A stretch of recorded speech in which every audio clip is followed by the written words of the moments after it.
Sir మీరు చూస్తే Singapore వాళ్లకు మనకు కొద్ది సంవత్సరాల వ్యత్యాసంతోనే మనకు ఇండిపెండెన్స్ వచ్చింది. Singapore trade union leader Lee Kuan Yew. He followed competitive economy. India Nehru was a feudal. అప్పటికే ల్యాండ్ లార్డ్, ఆయన దగ్గర డబ్బులున్నాయి.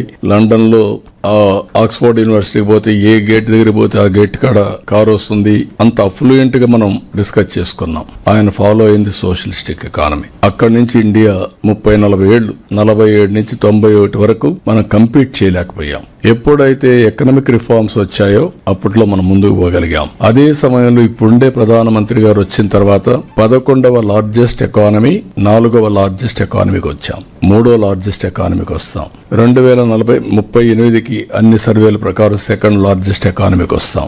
అలాంటి ఇన్హెరెంట్ అడ్వాంటేజెస్ ఉన్నాయి. అందుకే మనం అందరం కూడా గుర్తుపెట్టుకోవాల్సింది, పబ్లిక్ పాలసీస్ ఒక ఎత్తు అయితే, ఆ పబ్లిక్ పాలసీస్ లో పెట్టుబడులు రావాలంటే ఇందులో చాలా వరకు ప్రైవేట్ ఇన్వెస్ట్మెంట్ వస్తుంది. పీపీపీ మోడల్స్ వస్తాయి. Public private model partnership, either road, airport లాంటివన్నీ కూడా ఇన్వెస్ట్మెంట్స్, ఇండస్ట్రీ వస్తాయి.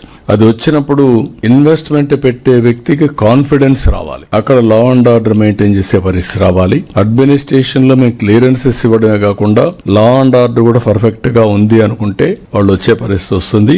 దీనిపైన కూడా మీరంతా శ్రద్ధ పెట్టాల్సిందిగా మిమ్మల్ని కోరుతున్నా. హెల్త్ లో టెక్నాలజీ వల్ల హెల్త్ లో పెను మార్పులు వస్తాయి. నేను ఇక్కడే మిమ్మల్ని అందరినీ మీరు కూడా చూడబోతారు. Sanjeevani is a game changer. నేను 30% మిమ్మల్ని 33% క్రైమ్ తగ్గించమంటున్నా. అదే హెల్త్ డిపార్ట్మెంట్ ని 33% బడ్జెట్ తగ్గించమంటున్నా. టెక్నాలజీ ఉపయోగించి ప్రివెంటివ్ హెల్త్ కి వెళ్లి, అదే మరి క్యూరేటివ్ హెల్త్ కి పోయి అది కూడా కాస్ట్ ఎఫెక్టివ్ గా చేసి, ఇంకొక పక్క రియల్ టైం మానిటరింగ్ కూడా స్టార్ట్ చేసి వల్నరబుల్ పేషెంట్స్ అన్ని ఎప్పటికప్పుడు చేయగలిగితే చాలా ఇంపాక్ట్ వస్తుంది.